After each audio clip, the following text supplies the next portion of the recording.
સુરતમાં નવી સિવિલ હોસ્પિટલમાં ચોરીની ઘટના સામે આવી છે, જેમાં તસ્કરોએ બાથરૂમમાંથી 50 નળની ચોરી કરી છે, તો 15 દિવસથી ચોરો આપી રહ્યા છે ચોરીને અંજામ. બીજી તરફ દર્દીઓના સંબંધીઓના મોબાઈલની પણ ચોરી થઈ હોવાની વાત સામે આવી છે. સિવિલ હોસ્પિટલની સિક્યુરિટી પર અનેક સવાલ ઊભા થઈ રહ્યા છે. શું સિક્યુરિટી ખાલી બેસી જ રહે છે? સુરતમાં તસ્કરો બેફામ બની ગયા છે અને હોસ્પિટલના નળને પણ નથી છોડતા. સુરતની નવી સિવિલ હોસ્પિટલમાં 50 જેટલા નળની ચોરી થઈ ગઈ છે. સંદેશ ન્યૂઝ દ્વારા આ બાબતે ચકાસણી પણ કરી છે. તેમાં સામે આવ્યું છે કે વોશ બેસિનની ઉપર રહેલા નળની ચોરી કરવામાં આવી છે. બીજી તરફ એવી પણ ફરિયાદ ઉઠી છે કે દર્દીના મોબાઈલ અને ફોનની પણ ચોરી થઈ રહી છે. સિવિલ તંત્ર આ બાબતે જરા નજીકથી ડોક્યુ કરીને નજર રાખે તો જ ચોરી અટકશે.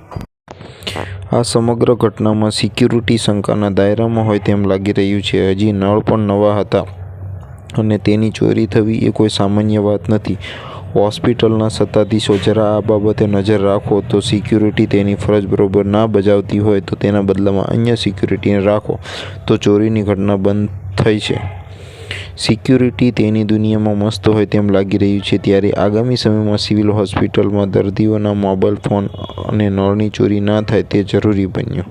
સુરતના મજુરા ગેટ વિસ્તારમાં સિવિલ હોસ્પિટલ આવી છે અને આ હોસ્પિટલમાં દક્ષિણ ગુજરાતના નહીં પરંતુ ગુજરાતની સરહદને જોડીને આવેલા રાજ્યમાંથી પણ દર્દીઓ સારવાર માટે આવે છે.